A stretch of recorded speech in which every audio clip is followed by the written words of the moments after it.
Make It Right, the manufacturing podcast. How much time do you spend every week thinking about work?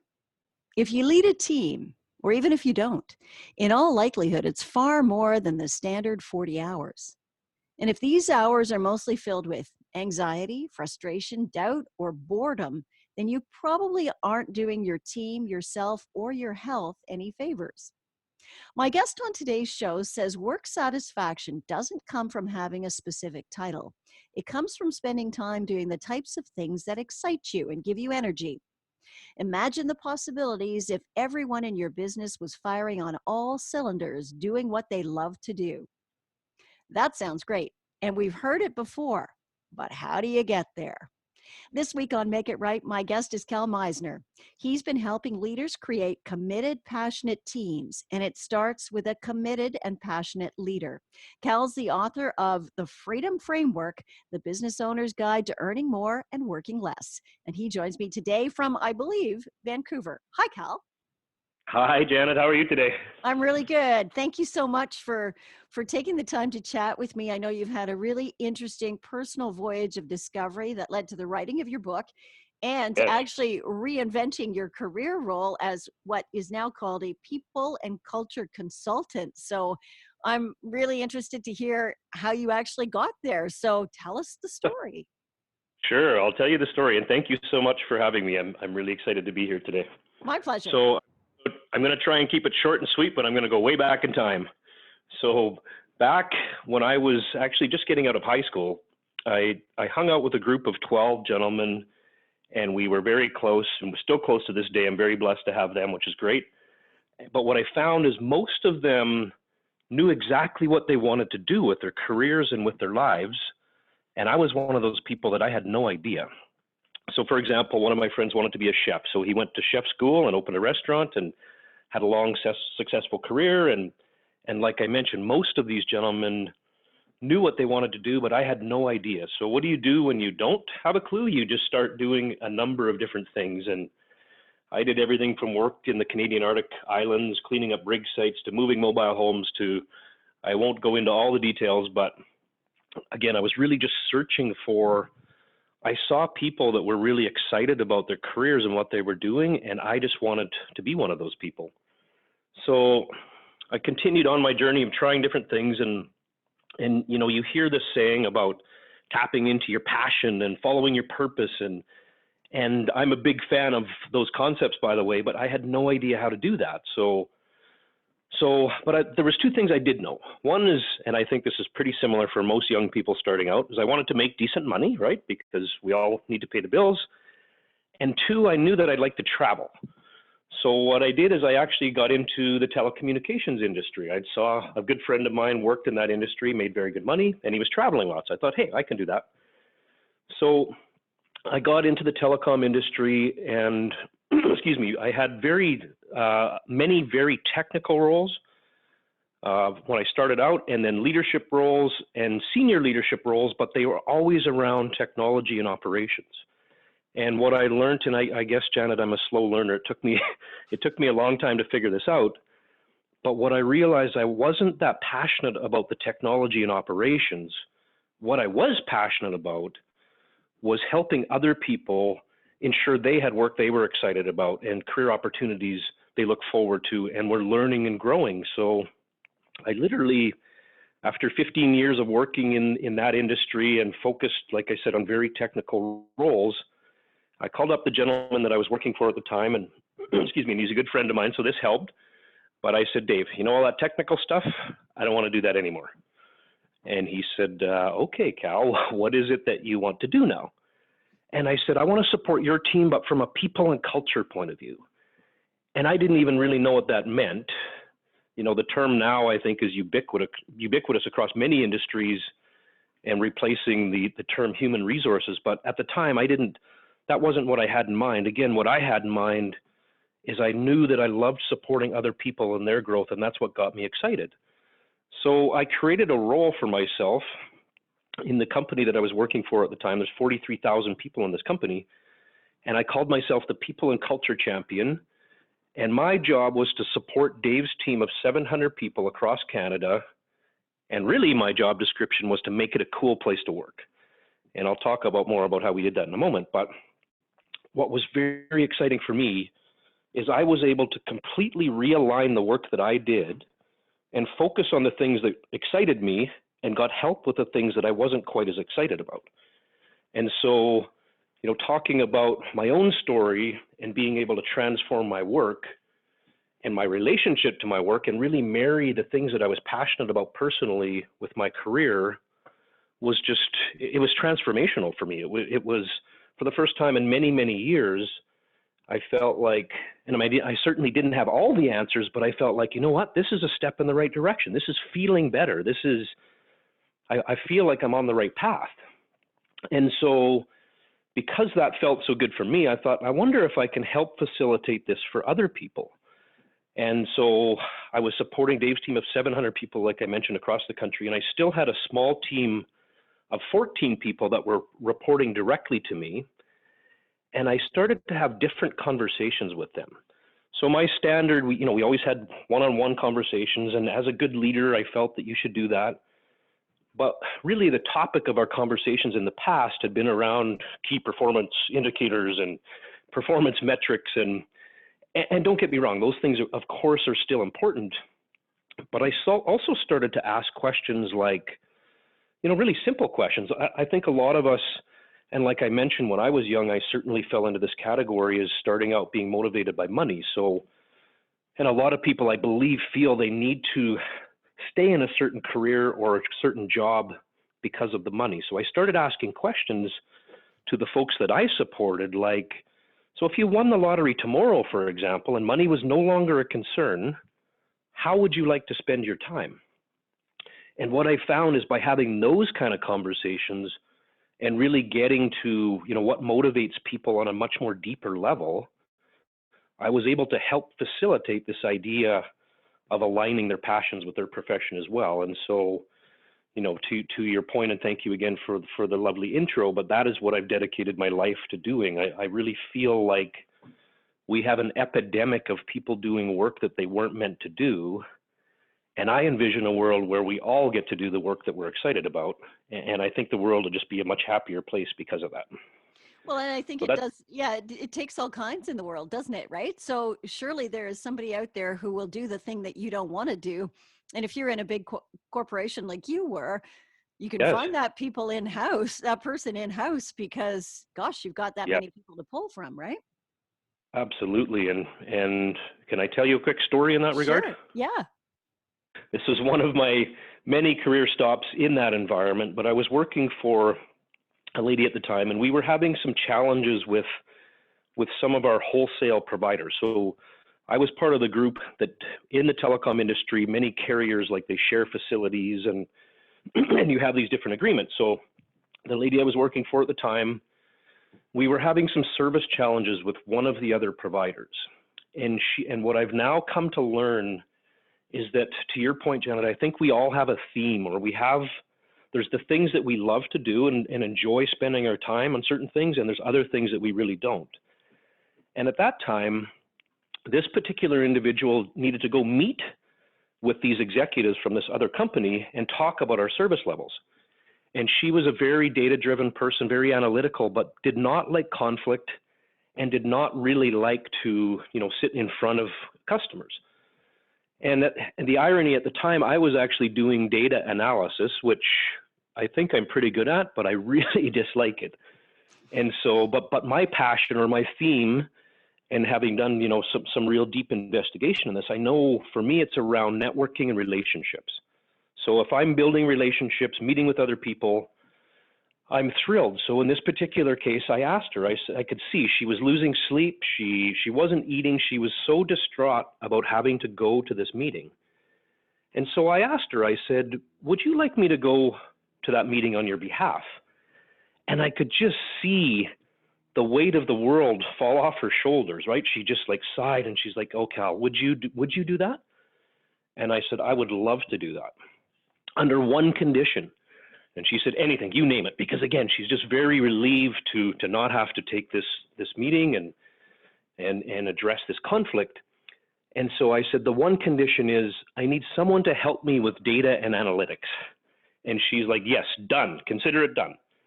So there's an example, Janet, of how I got to do something that I was comfortable with and look forward to. Mm-hmm. And I got help with the things I wasn't quite as excited about. And you're right, it's a win-win, right? We all have the things that we're good at, our strengths. And especially, I think, from a team perspective, if you can get everyone working in their zone of genius and it complements the team, I think that's the real secret sauce to building a great culture or work environment. Mm-hmm.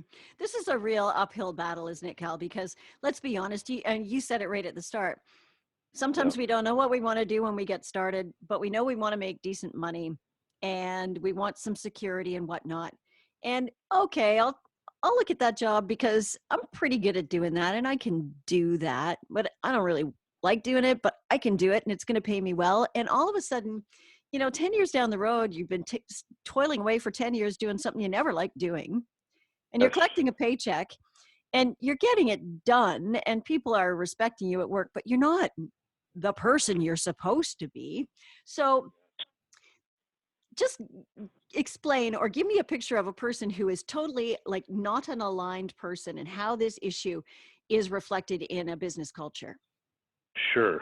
Well, I mean, I think misalignment is so prevalent in the workplace, but also in every area of our society. So by that, I mean, I'll give you an example. Like maybe it's the relationship that you're in that isn't the right one for you. Maybe you're living in a place that doesn't serve you as well as it could. And you're right, for a variety of reasons.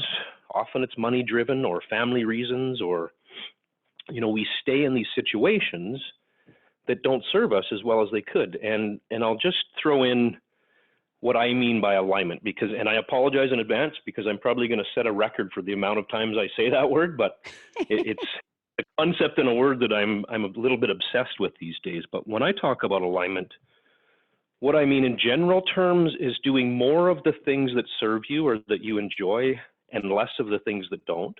Right? It's that simple.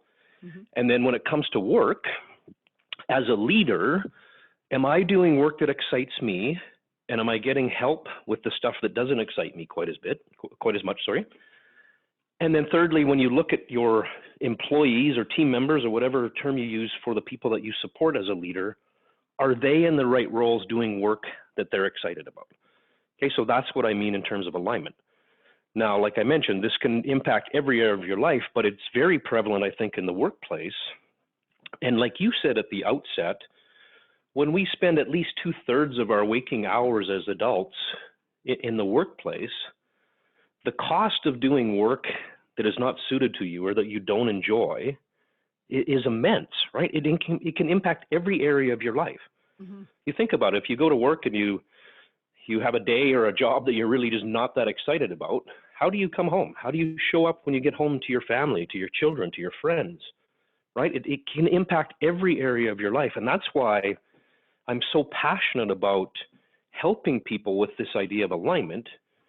And again, I am mostly targeted at alignment in the work that we do. But again, I feel if people are aligned with the work they do, every area of their life will benefit. But you're right, it is a bit of a struggle because I think one of the reasons it's a struggle, and I know I certainly did not have this. I did not have anybody that, when I was trying to figure out of high school, they're doing all these odd jobs, I didn't have anyone that said to me, Cal, what do you really want to do? What's in your heart? What are you passionate about? And I certainly at that time didn't believe that there was a way to marry the things that I was passionate about personally to my work. Right? And I just don't. Could you even have identified them at that age? Likely not. Nope. Yeah. Or, and that's the hard part, right? Yeah. It's the hard part for many. I also learned over the years of, I now have 25 plus years of experience leading people. And what I learned is trying to be a very supportive leader. And I think naturally a people person, I would say to people, what do you want to do next with your career? And how can I help you get there? And what I found is 90% of the time, people couldn't answer that question. And I don't think it was because they were apathetic. I think they just genuinely didn't know or hadn't taken the time or haven't given themselves the space to ask that of themselves, right? To your earlier point, when you get into a job, you get a paycheck, you get caught in what I call the golden handcuffs. So now maybe you have a mortgage payment and a car payment. And the idea of changing at that point for many people is just too uncomfortable to even consider. And this is why a lot of the work that I do, I focus on leaders, because I feel as a leader, we are obligated to help people ensure they have work they're excited about, right? And there's obvious business benefits to that for sure. But again, just from a human to human perspective, I feel it's an obligation that we have as leaders. So as a leader, if you're trying to find this alignment and you don't believe you have it, one of the methods that you mention in your book, and you've already mentioned it in this conversation, is finding your theme, that thing that really lights you up. So how do you discover that if you don't know what it is already? And then how do you help your team members do the same so there is that trickle down and everybody starts to get that alignment?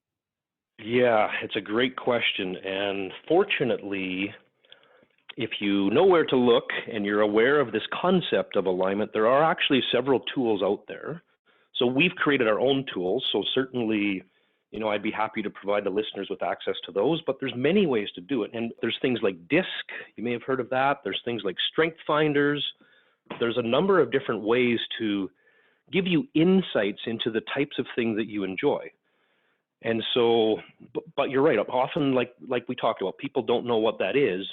And so getting some help and going through these tools, I think, is very beneficial for us as leaders. And then to your other point, to be able to facilitate that for the people that work for us, I think is amazing. And, I'll tell you another quick story. So when I embarked upon this journey to really transform and align the work for myself, I started having these deeper conversations, like I mentioned, but at that time it was still a fairly new concept to me, and I wasn't aware of now what I believe, again, that we all have a theme or a way of being that we enjoy, or the types of things that we like to enjoy. And so, but I'm having these conversations with my team, and at the time there's a gentleman that was working for me. His name was Michael, and I'm in Vancouver, Canada. Michael's in Calgary, Canada. And he calls me out of the blue and said, Cal, I think I need to leave the company. And I was like, Michael, what are you talking about? And this, of course, I had just created this new role for myself. And so I needed more help than ever before. And I was really dreading the thought of leaving Michael because, like I mentioned, or losing Michael rather, because he's like my right-hand man. But again, I hadn't identified what the theme was for Michael. So at that time I said, okay, Michael, what if you don't need to leave the company? What if you don't need a new job? What if we just get you doing work that you're more excited about? And he said, Cal, I trust you, so I will have the conversation, but I can't imagine what that looks like. Right, and to your previous point, many of us just have no insight even into what that is that we're passionate about, and certainly no thinking of how we could marry that to the work that we do.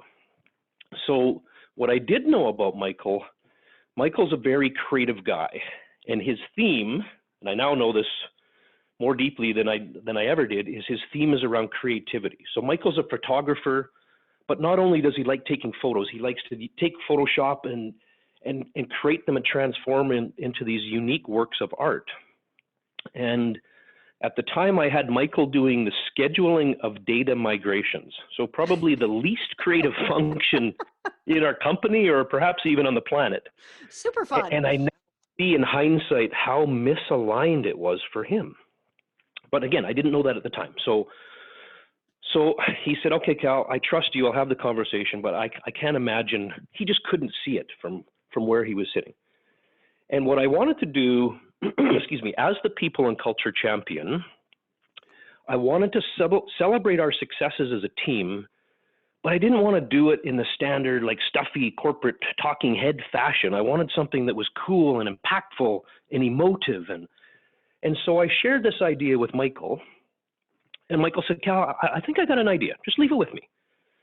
So 2 weeks later, Michael sends me the draft, I'm saying that in air quotes, to what we called our mid-year video. I clicked on this link and I literally started crying. Wow. Just thinking about it, this video was unbelievable. And he had captured exactly what I had hoped, in that he captured the successes of our team, but in this really cool human fashion. And for example, one of our managers at the time had just had baby twin girls. And so he had a picture of Sean with his 2 daughters.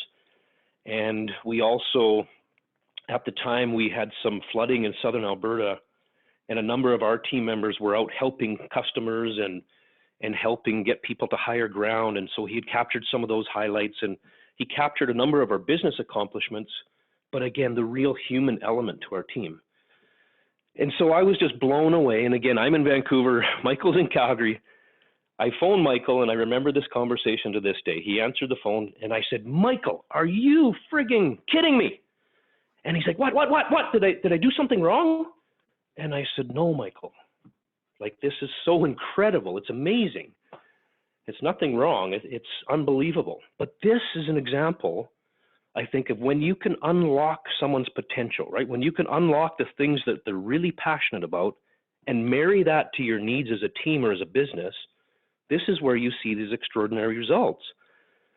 So literally, you fast forward 18 months later, and Michael's now doing this creative work and supporting me on the people and culture front. And he's literally pinging me like midnight Saturday night. And he's like, "Cal, I found this great program. Wait till you see what I'm going to be able to do." And I'm like, yes.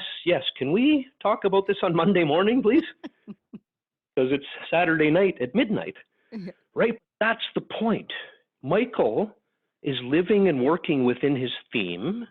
He's getting to do the things that excite him. When you hear so much talk about work-life balance, it's not quite as necessary when you're doing work that you love. Mm-hmm. Now, maybe Michael's case was extreme and he was a little imbalanced in the other direction. But again, I think that's the point, right? He was just, not only did here's a guy that went from wanting to leave our company to literally like just being a rock star in every sense of the term, and delivered some extraordinary results for our team. So again, I think in terms of building a culture and a workplace environment, that is the key, right? Getting people doing work that they're excited about.